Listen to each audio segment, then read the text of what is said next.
Senhor, nós colocamos esta reunião debaixo das tuas santas mãos. Nós viemos aqui, Senhor, te rogar que a tua misericórdia se derrame sobre este lugar. Pedimos, Senhor, que teu Espírito Santo abra o nosso entendimento e revele para nós a tua mente, a tua palavra. Esta palavra que pode nos libertar, nos curar. Esta palavra que pode nos lavar. E nesta noite, Senhor, nós precisamos que ela opere o teu próprio poder em nossas vidas. Por isso eu te peço, Senhor, vem em nome do teu amado Filho Jesus. Vem nos lavar nesta noite com o poder da tua palavra. Porque esta palavra é viva, ela é eficaz, ela é cortante, ela é penetrante. E nós confiamos na habilidade que o teu Espírito tem para usá-la em nossas vidas, aqui neste lugar, nesta noite. Por isso nós te imploramos, Senhor, abra os teus céus sobre nós. Abra a tua boca, Senhor, e nos fale livremente. Porque nós estamos querendo, Senhor, nesta noite, é que tu faças a obra que tu tens que fazer em cada um de nós. Em nome de Jesus, Senhor. Aqui nós estamos te rogando, em nome de Jesus. Amém. Meus amados, vamos abrir nossas Bíblias aqui em Filipenses capítulo 4, a partir do versículo 5 a 7. Vamos começar desde o versículo 5. Que vossa vida seja conhecida, que a vossa moderação seja conhecida de todos os homens. Perto está o Senhor. Por nada vos inquieteis, ou não andeis ansiosos por coisa alguma, como está em algumas versões. Mas que vossas petições sejam apresentadas diante de Deus mediante oração, súplica, com ações de graças. E a paz de Deus, que excede todo entendimento, guardará os vossos corações e os vossos pensamentos em Cristo Jesus. Graças ao Senhor. Louvamos ao Senhor por esses textos.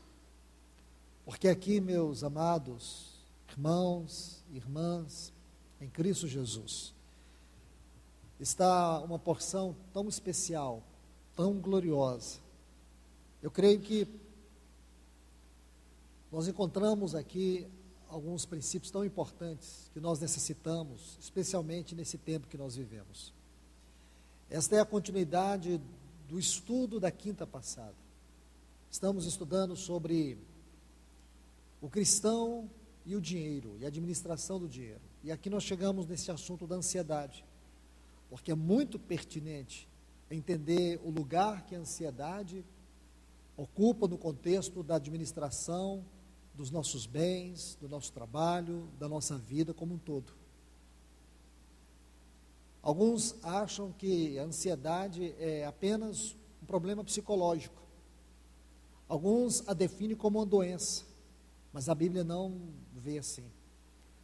A Bíblia define a ansiedade como um comportamento pernicioso, um comportamento que desonra a Deus.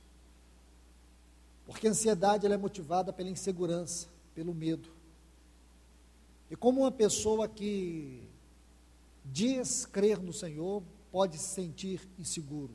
Uma pessoa que se sente insegura é porque verdadeiramente ela não crê em Deus. Ela não confia em Deus.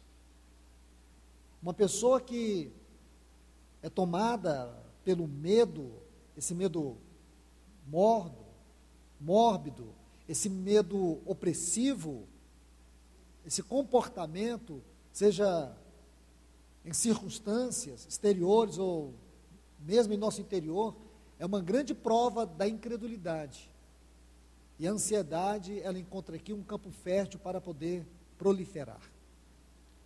Esses textos que nós acabamos de ler, eles vão nos dar uma base muito importante para nós compreendermos como o Senhor pode nos curar da ansiedade. Ainda eu quero acrescentar um versículo muito importante, que para mim talvez seja um dos mais consoladores de toda a Bíblia Sagrada. É o versículo 4 aqui deste capítulo, quando Paulo diz: regozijai-vos sempre no Senhor, outra vez vos digo, regozijai-vos. Vamos acrescentar esse texto também. Então, se você pega desde o versículo 4 até o versículo 7, você vai encontrar aqui o caminho para se livrar da ansiedade. Nós vimos no primeiro estudo uma exposição do nosso Senhor Jesus em Mateus 6, quando ele trata da ansiedade no sentido prático. E ele começa a mostrar, naquela forma peripatética de ensinar, mostrando as coisas em volta, mandando os seus discípulos olhar para as aves, olhar para os lírios e ver os cuidados de Deus.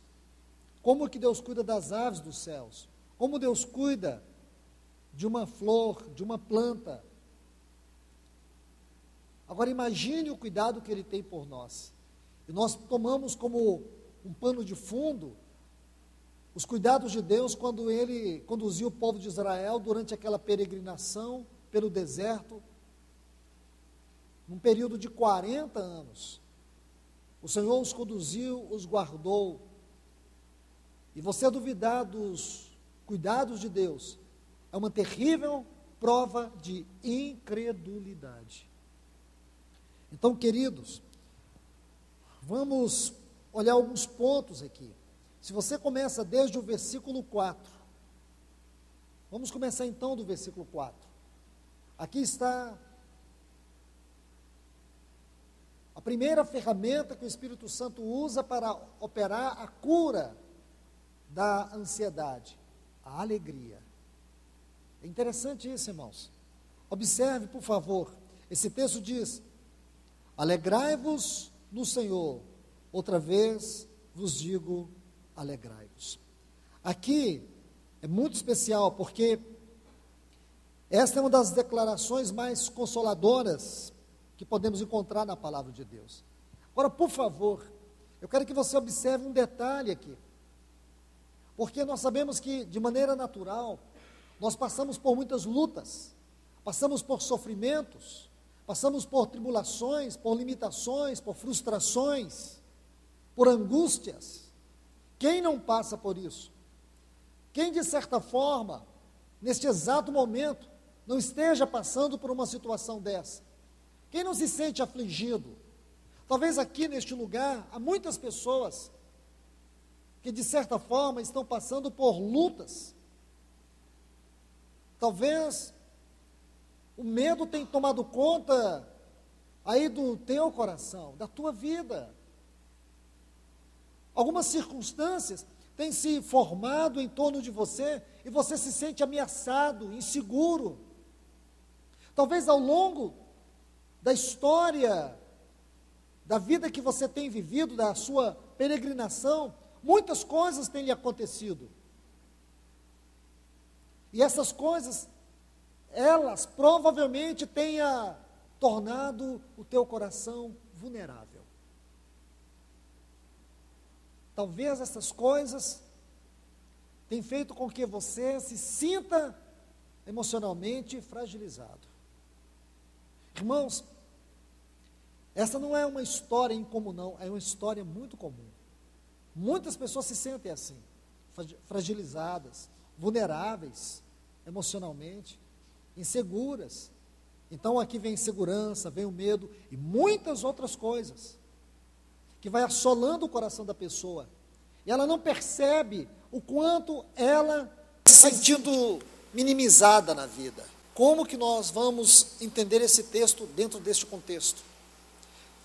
Num contexto onde vemos tantas lutas, tantas dificuldades, talvez tenhamos mais motivos para nos entristecer, mais motivos para desanimar. Como é possível Paulo dizer, alegrai-vos no Senhor, outra vez vos digo, alegrai-vos? Eu quero chamar a sua atenção, você sabe aonde ele estava quando ele escreveu isto? Em uma prisão em Roma. As nossas prisões aqui, por mais que elas sejam fétidas, por mais que elas sejam recheadas de perversidades, de maldade,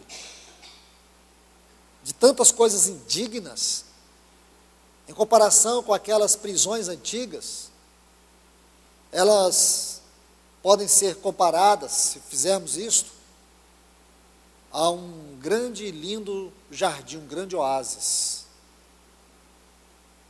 Só para você ter uma ideia, Paulo estava acorrentado, e mesmo acorrentado e condenado à morte, esse homem disse assim: alegrai-vos no Senhor. Outra vez vos digo, alegrai-vos.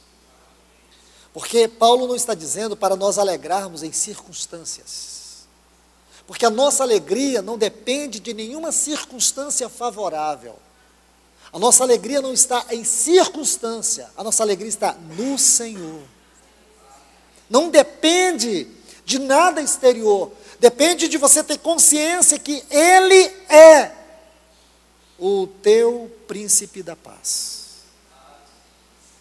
Isaías 9,6 diz que Ele é o nosso príncipe da paz.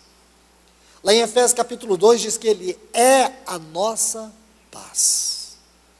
Está vendo? A nossa alegria é uma pessoa. O nosso Senhor Jesus é a nossa alegria. Então isso é algo muito especial. Observe mais uma vez. Alegrai-vos no Senhor. A nossa alegria deve estar nele, irmãos.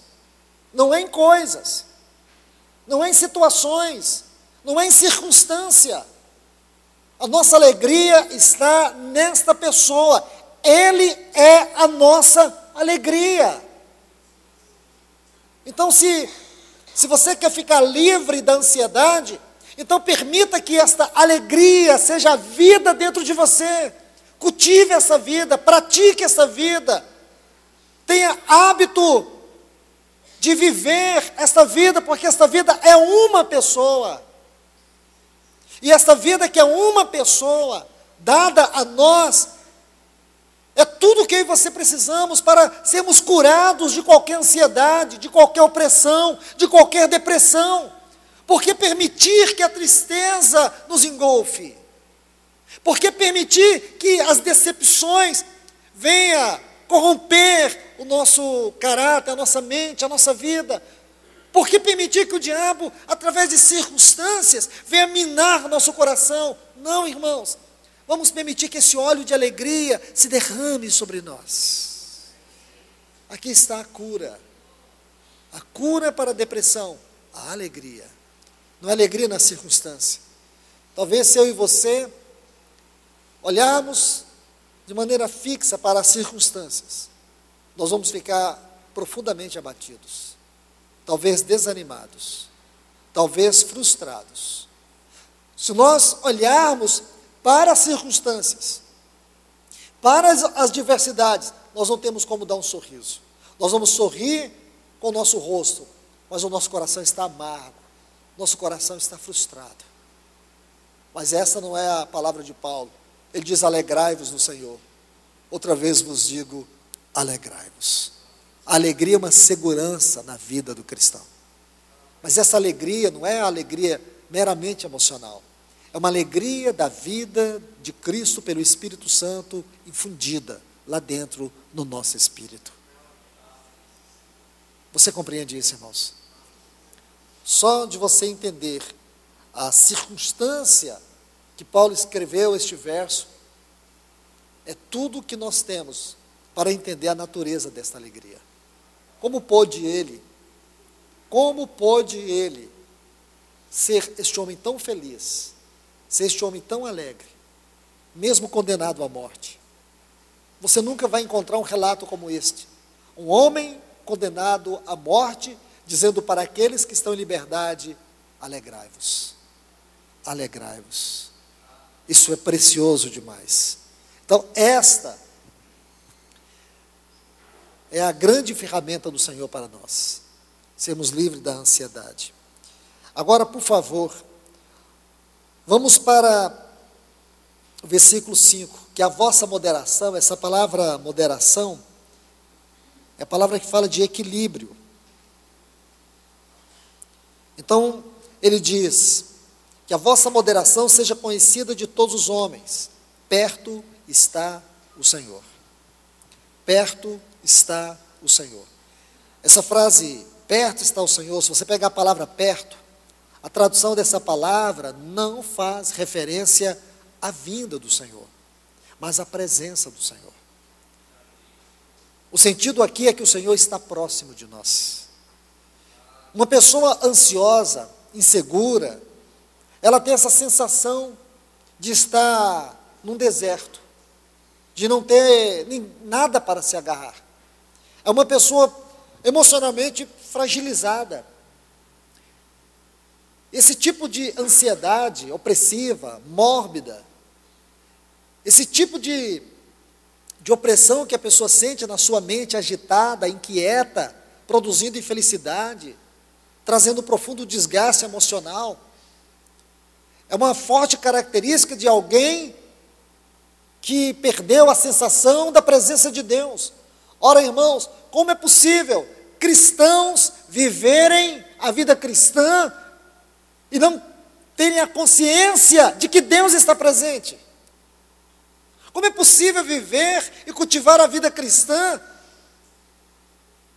e não sentir a presença de Deus? Por um lado, nós podemos dizer que tal pessoa, ela está, por causa do seu estado emocional fragilizado, ela está ignorando a presença de Deus. Ela não é capaz de tocar Ele, porque ela perdeu a fé. A fé, irmãos, ela nos habilita a relacionar com Deus. Ela substantifica as realidades espirituais. Então, quando você perde tudo isso, a sua vida cristã perde o sentido, perde a realidade. E aqui nós temos o antídoto contra a ansiedade, a presença de Deus. O Senhor está perto de você. Ele não está longe, Ele está ao seu redor. É isso que a Bíblia diz, que Ele está ao nosso redor. Quando Pedro diz que o diabo, ele ruge ao nosso derredor. Ao nosso derredor não é o mesmo ao nosso redor, porque ao nosso redor está o Senhor. Depois do Senhor é que ele ruge, porque o Senhor é a nossa proteção, a sua presença. Então, irmãos e irmãs, preste atenção nisso. Aqui está algo muito especial. Como é possível nós ignorarmos a sua presença? Como é possível nós vivermos a vida cristã e não sentir que Deus está do nosso lado? Que você não pode falar com Ele, você não pode abrir o seu coração para Ele. Abra, conte tudo, fale dos seus medos, da sua insegurança, das suas dificuldades, das suas frustrações. Fale, abre, rasgue o teu coração para Ele. Porque no texto seguinte, ele diz, por nada andeis ansiosos, não andeis ansiosos, por coisa alguma. Ele diz, mas em tudo seja conhecidas as vossas petições. Como que você vai poder orar se você não tem a sensação da presença de Deus? Você vai orar o quê? Vai orar uma oração religiosa? O religioso é aquele que ora porque ele tem que orar. Mas o cristão, ele ora porque ele sabe que a oração é amizade com Deus. A oração é relacionamento com Deus. A oração é desfrutar do próprio falar de Deus. Oração é cultivar Deus em nossa vida. Oração é permitir ser transpassado por Deus. Oração não é uma coisa automática, religiosa. Oração é relacionamento, porque Deus é estritamente relacional. Irmãos, é isso que nos difere de religião. Nós não temos religião, porque a religião ela é formada por dogmas, por certos preceitos, que induz a nossa mente a fazer algo para obter algo. A vida cristã não é isso, irmãos. Você não se tornou cristão porque você saiu aí batendo em todas as portas, procurando Deus. Não, foi Ele que lá do seu alto trono enviou o Filho dele para te salvar, enviou a palavra dele para te alcançar, e derramou a fé para você crer, e pela graça você foi salvo. Jonas diz, a salvação pertence ao Senhor. Então, meus queridos irmãos e irmãs, Se nós queremos vencer a ansiedade, nós precisamos tomar consciência de que Deus está perto. Ele não está longe. Aqui nós temos um outro item, nesse versículo 6. Em tudo, porém, seja conhecida diante de Deus as vossas petições. Essa palavra petições denota uma petição específica, no sentido particular. Nós vimos uma exposição dessa palavra em 1 João, capítulo 5, os versículos 14 e 15, que é uma grandiosíssima chave para abrir essa palavra petição aqui nesse texto. E o quanto esses dois textos jorram luz sobre este assunto que nós estamos vendo aqui. Porque se você abrir a sua Bíblia lá em 1 João, capítulo 5, os versículos 14 e 15, você vai ver justamente algo que o Senhor nos fala de maneira tão clara. Está assim: essa é a mensagem que temos para com Ele, que se pedimos alguma coisa, segundo a sua vontade, Ele nos ouve. E sabemos que Ele nos ouve, quanto ao que lhe pedimos. Aqui está a palavra, pedimos, que é o mesmo termo petições, aí tema no original grego. Estamos certos de que obtemos os pedidos, aqui está mais uma vez o termo, que lhe temos feito. Então, essa palavra confiança, a tradução dessa palavra do original é ousadia, coragem entusiástica. Aqui fala de uma pessoa que não tem medo. Uma pessoa ansiosa, as suas orações não representam nada diante de Deus. Sabe por quê? Uma oração recheada de ansiedade, de medo, de insegurança. Uma pessoa que não tem ousadia de entrar na presença de Deus, como que ela pode ter fé? Como ela pode exercer fé? Uma oração caracterizada pela incredulidade não pode ser oração. Pode ser reza, pode ser prática religiosa, mas isso não é oração. Porque a oração, ela é fundamentada na fé. Portanto, meus irmãos, irmãs, esse texto aqui, semana passada a gente pôde estudar um pouco sobre esses dois versículos, 14 e 15 de 1 João, capítulo 5. Então nós vimos aqui, quando ele fala que, sobre a vontade de Deus, se pedirmos alguma coisa segundo sua vontade. A ansiedade é viver fora da vontade de Deus. A ansiedade é quando nós passamos a viver fora do círculo da vontade de Deus, procurando satisfazer a nossa vontade. Todas as vezes que nós deixamos, abandonamos a vontade de Deus, nós nos sentimos inseguros. Mas quando você entra para o círculo, para o centro da vontade de Deus, a paz reina sobre as nossas emoções. O caminho pela fé se abre diante de nós. Não importa a profundidade do mar. Não importa. Porque a fé é você colocar os pés e Deus colocar o mar embaixo. Isso é fé. Então vamos avançar, porque a gente já viu um pouco sobre isso. Aí, no versículo 7, diz assim: e a paz de Deus,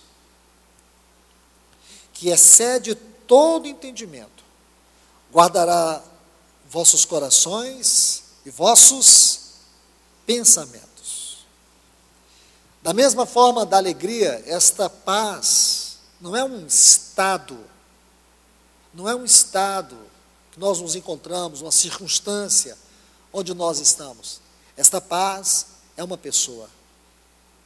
Lá em Isaías 9,6, vai nos mostrar que este nosso Senhor, Ele é o príncipe da paz, Ele é o príncipe da nossa alegria, Ele é o príncipe da nossa salvação. Isaías diz que Ele é a nossa paz, Ele é a nossa alegria. Então aqui mais uma vez, você vai ver isso, irmãos. Se estivermos em um estado de mente agitada, de coração afligido, nós jamais vamos ter paz. Essa falta de paz que produz uma mente agitada, que produz um coração afligido. Preste atenção nisso. Permita-me ilustrar isto aqui em Lucas 10, versículos 38 a 42. Preste atenção em cada detalhe destes textos. Aconteceu que, indo eles de caminho, entrou ele numa aldeia, e uma mulher chamada Marta, preste atenção nela aqui, porque ela é o foco desses textos. Preste atenção em Marta. Não tire os olhos de Marta aqui. Ela o recebeu em sua casa. Essa tinha uma irmã. Você vê que a irmã dela, Maria, é um personagem coadjuvante aqui no contexto. Ela tinha uma irmã que se chamava Maria, a qual, sentando-se aos pés de Jesus, ouvia sua palavra. Porém, Marta se preocupava com muitas coisas. E aproximando-se, disse: Senhor, não te importas que minha irmã me deixe servir sozinha? Dize-lhe, pois, que me ajude. Respondendo Jesus, disse-lhe: Marta, Marta, estás preocupada. Preste atenção. Essa palavra preocupada, a tradução dela, do original, é estresse mental. Ela estava mentalmente estressada. E agoniada, mentalmente perturbada. Olha isso, irmãos. Essa é a tradução dessas duas palavras. Mentalmente estressada, mentalmente perturbada. Com muitas coisas. Mas somente uma coisa é necessária, e Maria escolheu a parte boa, a qual não lhe será tirada. Então, como eu disse para vocês, observe bem, o foco tem que estar em Marta, porque ela que recebeu Jesus na sua casa, ela que o acolheu ali.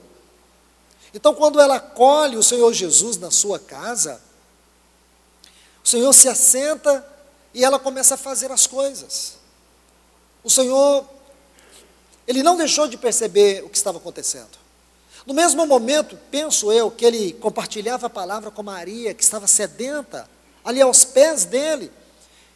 O seu coração estava em Maria, mas os seus olhos estavam em Marta.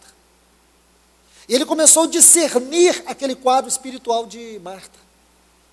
O Senhor percebeu que Marta estava mentalmente perturbada e estressada. Estava tão estressada que ela não discerniu o Senhor. Ela não compreendeu o Senhor. Observe aqui, veja isso. A Bíblia diz aqui que ela agitava-se de um lado para o outro, estava ocupada com muitos serviços. Está vendo aí na sua Bíblia? Aqui está uma descrição dessa perturbação emocional, desse estresse mental que ela estava vivendo, descrita por essas duas frases: agitava-se de um lado para o outro e ocupada em muitos serviços. Aqui está uma pessoa extremamente agitada, extremamente ocupada, porém ansiosa. Esse é o reflexo, irmãos. Não é errado você ser uma pessoa ocupada. Não é errado você ter tantas tarefas para executar. Errado é quando isso se torna um reflexo da própria ansiedade. Porque quando isso começa a te governar mentalmente, psicologicamente, espiritualmente, você perde de vista o Senhor. Foi o que aconteceu com Marta.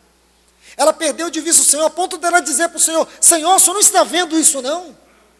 Eu aqui trabalhando e minha irmã não faz nada. Marta começou a fazer muitas coisas para o Senhor. Irmãos, aqui está um grande segredo espiritual que eu já tenho compartilhado com vocês. Esse princípio está no capítulo 2 de Apocalipse. Na primeira carta às igrejas da Ásia, a igreja de Éfeso. A igreja de Éfeso é muito bem prefigurada aqui por Marta. Uma igreja que tinha muitas obras, muitas atividades, muitos serviços, mas não tinha amor. Uma igreja que ela tinha muitas coisas para o Senhor, mas ela não tinha o próprio Senhor.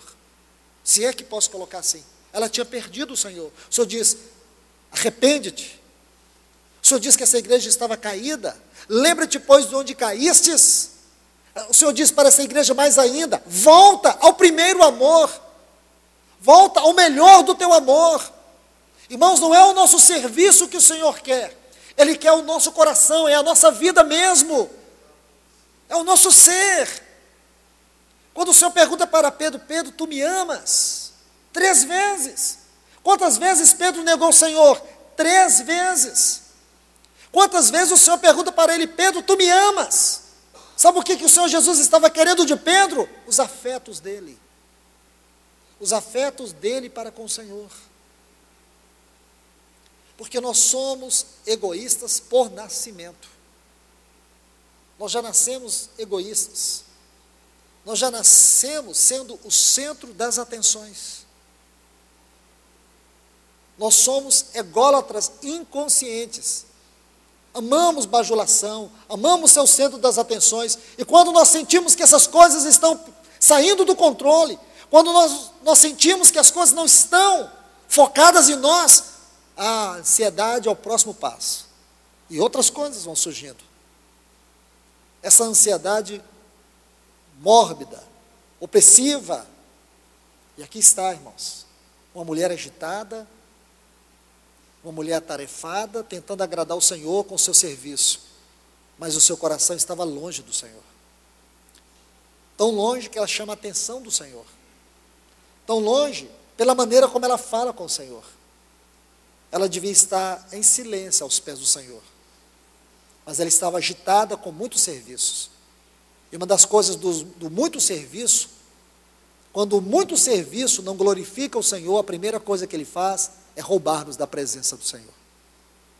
Quando muito serviço nosso não tem o prazer em Deus e não é para a glória de Deus, quando deixamos que a nossa carne se agite e a nossa mente fique perturbada, consequentemente perderemos o Senhor de vista. Quando o nosso coração ambicioso começa a governar, a controlar as nossas emoções, nós já temos perdido o Senhor de vista há muito tempo. Aqui está a explicação para a apostasia, para a frieza, para a indiferença, pela maneira como nós lemos a palavra e não tocamos a vida dela. A maneira tão formal como oramos e começamos a viver a vida cristã em um determinado formalismo, ou seja, consciente, ou seja, inconsciente. Mas tudo isso, irmãos, deriva de um coração que perdeu o senso da presença do Senhor. Um coração que não está em paz. Um coração que não tem esta paz. E o diabo sabe muito bem como nos entreter, como nos seduzir, como nos enganar. E nós passamos todos os nossos dias sem perceber o quanto estamos distantes do Senhor. Cultivamos uma religiosidade prática e chamamos isso de vida cristã. Vida cristã não é religiosidade prática. Vida cristã é um relacionamento com Deus. Em meio às circunstâncias mais difíceis, mas importa é que Ele está lá. Isso é muito importante, irmãos. O irmão Laurence, ele escreveu um livro, Praticando a Presença de Deus. Ele disse: sabe qual é a diferença do calabouço para um palácio? Nenhuma. Quando Deus está presente no nosso coração. Não faz diferença se você está numa prisão ou se você está no palácio. Faz diferença se o Senhor está ausente. Não faz diferença aonde você mora. Faz diferença é se Deus habita o teu coração. Aí o lugar faz toda a diferença. Você pode estar no lugar mais bonito desse mundo, mas se o Senhor não está presente, você vai se sentir muito mal nesse lugar. Você pode estar num lugar muito humilde, muito simples. Se o Senhor não estiver nesse lugar, é um verdadeiro inferno. Mas se Ele estiver, é um grande paraíso. É um verdadeiro jardim. Porque o que torna o lugar agradável não são as circunstâncias, não são as questões exteriores, é se o Senhor habita o nosso coração. Esse irmão, ele desenvolveu um hábito. Sabe qual era o hábito dele? Praticar a presença de Deus. Ele foi desenvolvendo o hábito de praticar a presença de Deus. De forma que praticar a presença de Deus era a sua vida, era o seu viver. As pessoas vinham de longe para poder ouvi-lo. O que era aquilo? Como ele conseguia ter aquele coração tão sereno, tão equilibrado? Era a presença de Deus na vida dele. Então eles pôde trazer essa grande cooperação para a igreja do Senhor. Esse livro que os irmãos já editaram, Praticando a Presença de Deus. Vamos aqui mais algumas lições. Então você vê que Marta agitava-se de um lado para o outro, e ocupada em muitos serviços. Uma pessoa agitada, uma pessoa ocupada em muitos serviços, é uma pessoa que não consegue receber a palavra de Deus. Por que Marta não conseguia receber a palavra de Deus? A explicação está aqui. Maria estava aos pés do Senhor. O que a Bíblia diz que Maria estava fazendo? Observe o texto aqui. Olha o versículo 39. Maria, a qual, sentando aos pés do Senhor Jesus, ouvia sua palavra. Meus irmãos, fixe seus olhos aqui. Imagine, irmãos, o Senhor Jesus, ele era aquele Senhor que ensinava multidões. Quando a Bíblia fala do ensino do Senhor, vê se vocês conseguem entender isso, leia os evangelhos. Certa feita, em João 5 diz que um grupo de soldados foram ordenados para prender o Senhor, e ele estava ensinando. Quando eles chegaram lá, eles se distraíram com o ensino do Senhor, ficaram olhando para o Senhor Jesus foi embora, eles não prenderam o Senhor. Depois que eles se deram conta, quando voltaram, os principais perguntaram para eles: vocês não trouxeram ele, vocês não prenderam ele? Sabe o que eles disseram? Nós nunca ouvimos alguém pregar como aquele homem. Ele disse assim: as minhas palavras são espírito e vida. As multidões ficavam paralisadas, ouvindo ele. Certa feita, ele foi ministrando, e as multidões foram chegando, horas foram passando, quando ele olhou aquela grande multidão, que estava horas, sem comer, ouvindo ele teve compaixão delas. Ele virou para os discípulos e perguntou: quantos pães precisaríamos ou de quanto nós precisaríamos para alimentar essa grande multidão? Ele encheu de compaixão de ver aquela grande multidão, horas ouvindo ele. Agora tem uma mulher sozinha, Jesus está numa casa, o mestre dos mestres, a profundidade de toda a sabedoria do universo está ali. O Logos encarnado de Deus, aquela palavra viva encarnada, que era com Deus, o Logos, aquela palavra cuja natureza é eterna, estava ali sentado, naquela casa, e uma mulher ansiosa não percebeu que ele estava ensinando. Por que ela não percebeu? Porque o seu coração estava agitado com muitas coisas.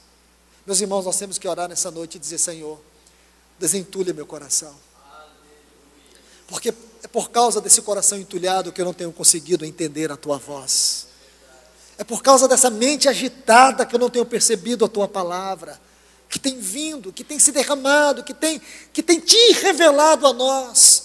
Irmãos, veja o prejuízo de Marta. Qual era o grande problema de Marta? O problema de Marta era a sua ansiedade, sua mente agitada, seu coração angustiado, seu estresse, fez com que uma calosidade corrompesse a sua mente. Irmãos, irmãs, quantos de vocês, quinta após quinta, domingo após domingo, tem vindo aqui e não tem compreendido nada, não tem recebido nada? O que é isso, irmãos? Será que Deus não tem falado? Será que não tem um céu aberto aqui? Eu tenho absoluta certeza que tem. O problema não é o céu aberto, o problema é o seu coração fechado, entulhado. Vá aos pés do Senhor como fez Maria. Ouça o Senhor, ouça a voz dele dizendo: você está agitado, você está com o coração entulhado, você está com o coração angustiado, você está inquieto por causa de muitas coisas. Uma só coisa é necessária, porque para a sepultura que nós vamos, nós não levaremos nada desta vida, as nossas obras nos acompanharão. Entende, irmãos? Entende? Isso é sério ou não é sério? muito sério. Marta é uma grande escola para nós. Marta é um espelho do nosso próprio coração.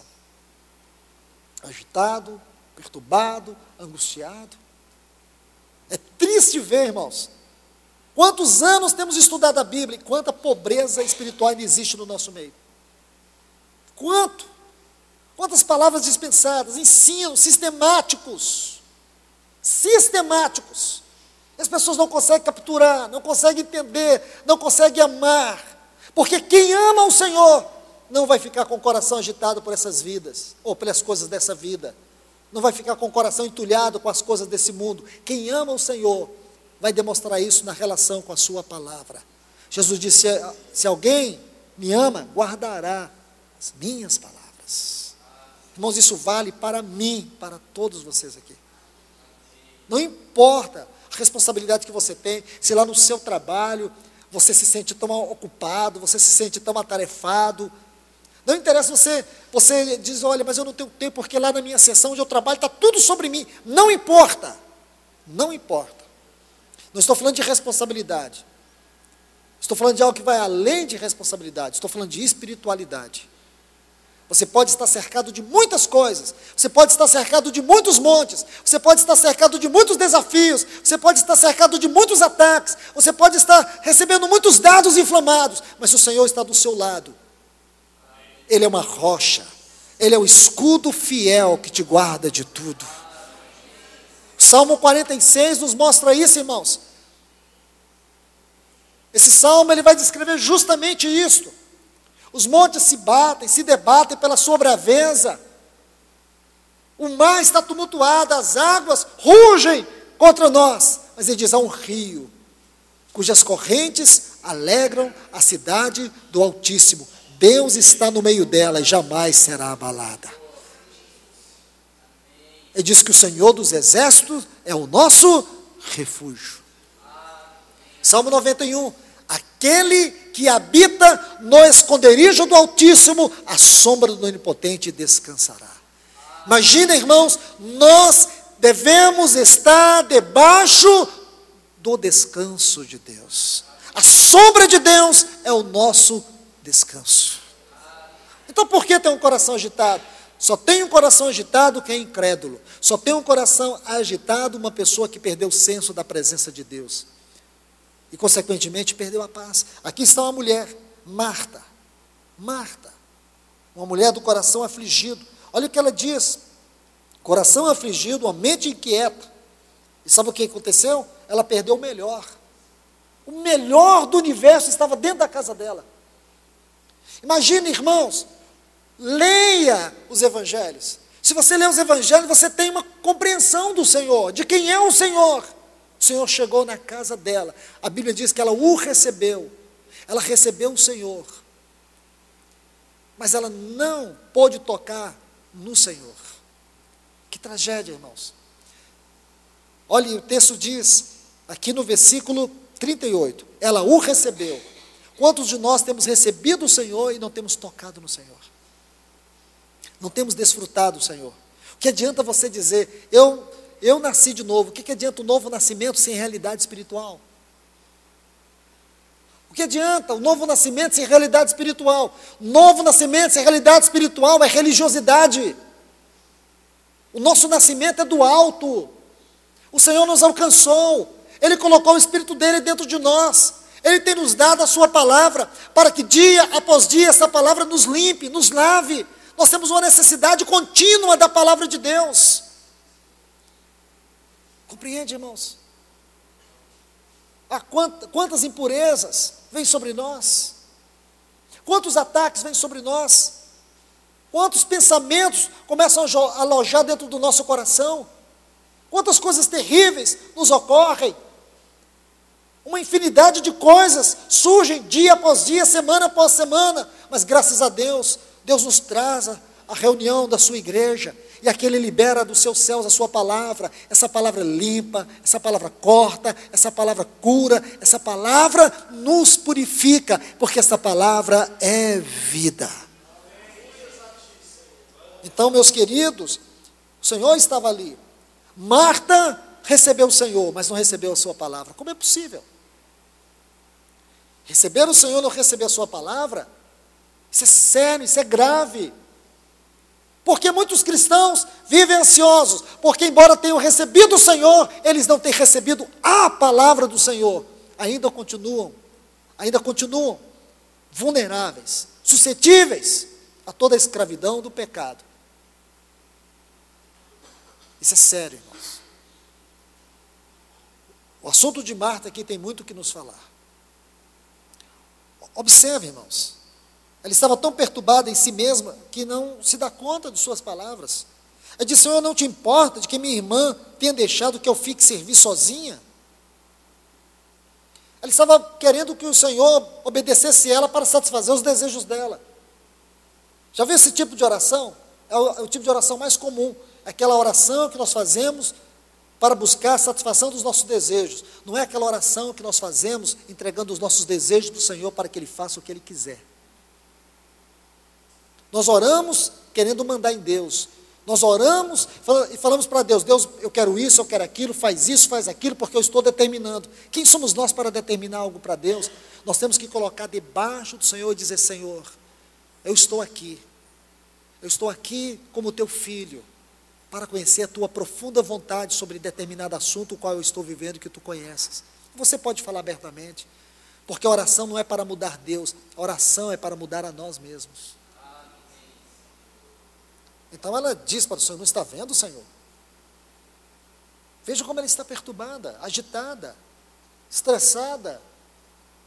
Eu estou aqui servindo sozinha. Esse falso estado de autocomiseração, de autopiedade, é fruto de um coração opressivo, oprimido, ou uma ansiedade opressiva e um coração oprimido. Isso é muito perigoso, irmãos. Observe, ordena-lhe, pois que venha ajudar-me. Uma visão errada do Senhor nos faz perder o melhor do Senhor. Marta está tendo uma visão errada do Senhor. E por ter uma visão errada do Senhor, ela estava perdendo o melhor do Senhor. Agora, quem é esse Senhor, irmãos? Esse Senhor é o amor encarnado do Pai. Ele diz assim: Marta, Marta. Que palavras. Nós sabemos que na Bíblia é um duplo chamamento. Somente 7 pessoas foram chamadas assim. E aqui o Senhor vai dizer: Marta, Marta. Lindo isso, irmãos. Marta, Marta. Andas inquieta e te preocupa com muitas coisas. Aqui está, irmãos, 2 frases que vão tirar o véu do coração de Marta. O Senhor diz assim: andas inquieta. Essa palavra inquieta aqui, se você ler aí Mateus capítulo 6 e o versículo 25, o Senhor diz assim: não andeis ansiosos. Mateus capítulo 6, versículo 25. Coloca junto aí, inquietas. Está vendo aí? Andas inquieta. Está vendo? Essa palavra inquieta. Então coloca debaixo dessa palavra esse texto. Mateus 6, 25. Não andeis ansiosos. O Senhor está dizendo agora. O Senhor está tirando o véu do coração dela. Você está ansiosa. Sabe por que está agitada, perturbada, estressada? Sabe por que você não está compreendendo o que está acontecendo aqui dentro da sua casa? Eu não vim aqui para receber algo. Irmãos, o Senhor, Ele vem, irmãos, com toda a sua infinita graça, para se derramar dentro daquela casa, para se derramar a nós. Tudo que nós fizermos em gratidão e ações de graça, ainda será muito pouco por tudo aquilo que Ele é. Por tudo aquilo que Ele é. Por isso que o verdadeiro louvor é o louvor à glória da sua graça. Hoje, música, adoração é muito cara, irmãos. Vai comprar um CD, aí você chama aquilo de louvor, de adoração. Você compra um CD, aquilo é muito caro. É vergonhoso vender CD de música. Isso é muito vergonhoso, irmãos. É muito vergonhoso, porque é muito caro. Isso não devia ser vendido, porque o nosso Senhor, Ele dá tudo que não se compara com isso. Ele dá de graça, Ele dá Ele mesmo de graça. Aí depois alguém diz que está adorando a Deus e sai vendendo CD. E chama isso de adoração. Isso não é adoração, é perversão do sagrado. A verdadeira adoração, ela flui da graça e ela volta em graça. Não me chame isso de adorador, porque isso não, biblicamente, não é adorador. Na palavra de Deus, esta não é a descrição do adorador. Adoração tem a ver com o louvor à glória da graça de Deus. Então, por favor, irmãos, a primeira palavra aqui, preocupas, essa palavra é interessante, a tradução dela é estar mentalmente perturbada. O termo grego aqui é turbazo, está mentalmente perturbada. Ela estava mentalmente perturbada com muitas coisas. Por isso ela não se deu conta do melhor. Do melhor. Está vendo aí a outra palavra? Te preocupas com muitas coisas. A primeira, andas inquietas. Ansiedade. Te preocupas com muitas coisas. Está vendo aí? Distúrbio mental, ou está mentalmente perturbada. Então, quantas lições nós temos aqui, irmãos? Quantas lições? Observe aqui como é fácil, no sentido natural, nós perdermos de vista o Senhor. Por causa das inquietações, das tribulações à nossa volta, das angústias que passamos. Todos nós, naturalmente somos tendenciosos a isto.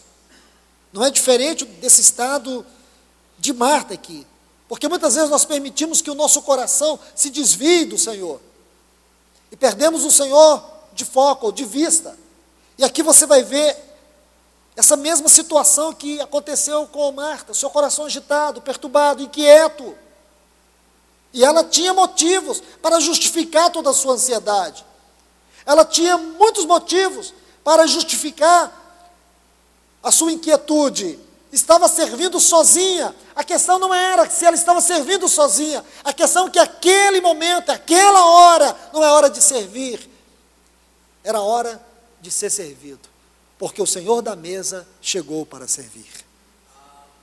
Ali estava uma mulher doente que precisava de cura. Ali estava uma mulher perturbada que precisava de libertação. E aquela que estava precisando da cura, precisando da libertação, estava para perder o melhor. Irmãos, veja o que o Senhor diz aqui para ela, versículo 41 e 42, diz assim: Marta, Marta, a última parte aí, andas inquieta e te preocupas com muitas coisas, entretanto, pouco é necessário, ou mesmo, uma só coisa. Veja isso, irmãos. Eu quero ilustrar essa parte aqui com Filipenses capítulo 4. Então, por favor, voltemos para Filipenses 4. Vamos ler os versículos 11 a 13. Digo isso não por causa da pobreza, porque aprendi a viver contente em qualquer situação. Que frase linda. Tanto sei estar humilhado, como também ser honrado. De tudo e em todas as circunstâncias. Já tenho experiência, tanto de fartura como de fome, assim de abundância como de escassez. Tudo posso naquele que me fortalece. Então podemos aqui nesses textos obter algumas lições que trazem para nós significados eternos. Pois todas essas lições aqui refletem aquilo que o Senhor está dizendo para Marta. Pouco é necessário, ou mesmo, uma só coisa. Apenas essas duas frases. Pouco é necessário, ou mesmo, uma só coisa. Irmãos, viver satisfeito é uma realidade de viver Cristo. A nossa tendência, dentro da nossa sociedade moderna, e de acordo com o curso da cultura desse mundo, é impossível que as pessoas que estão sendo governadas pela cultura e pelo curso deste mundo vivam a vida satisfeita, porque ninguém parece estar satisfeito com nada. As pessoas não estão satisfeitas com a pele que tem, com o cabelo que tem, com a roupa que veste, com a vida que tem, nada. Parece que é uma insatisfação generalizada. Então, todos nós usamos maquiagem, eu falo no sentido geral, homens e mulheres. De certa forma, todos nós usamos maquiagem para a nossa vida.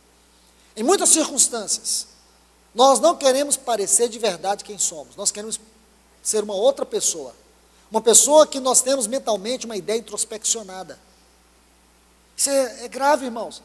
Porque isto revela que não há em nós uma satisfação. Um coração insatisfeito é um coração vulnerável a ser escravizado pela ansiedade. E nós precisamos ser cuidadosos com isso, porque as palavras de Paulo, por mais que elas sejam consoladoras, elas requerem de nós uma posição sublime, uma posição firme, uma posição caracterizada pela vida cristã em um plano mais alto. Vamos meditar rapidamente aqui para nós encerrarmos. Veja isto. Tudo posso naquele que me fortalece. Uma outra frase que ele diz, que eu quero que você observe aqui, ele diz assim: aprendi a viver contente em toda e qualquer situação.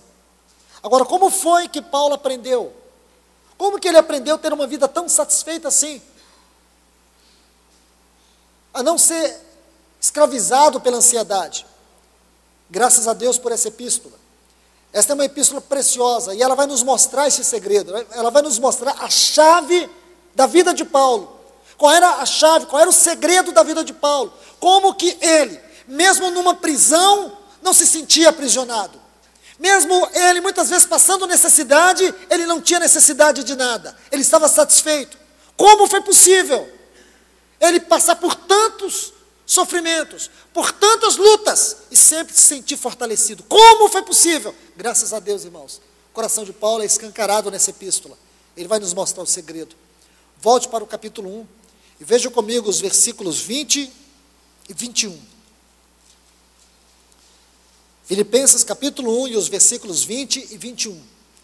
Ele diz: segundo a minha ardente expectativa e esperança de que em nada serei envergonhado, antes, com toda ousadia, como sempre, e também agora.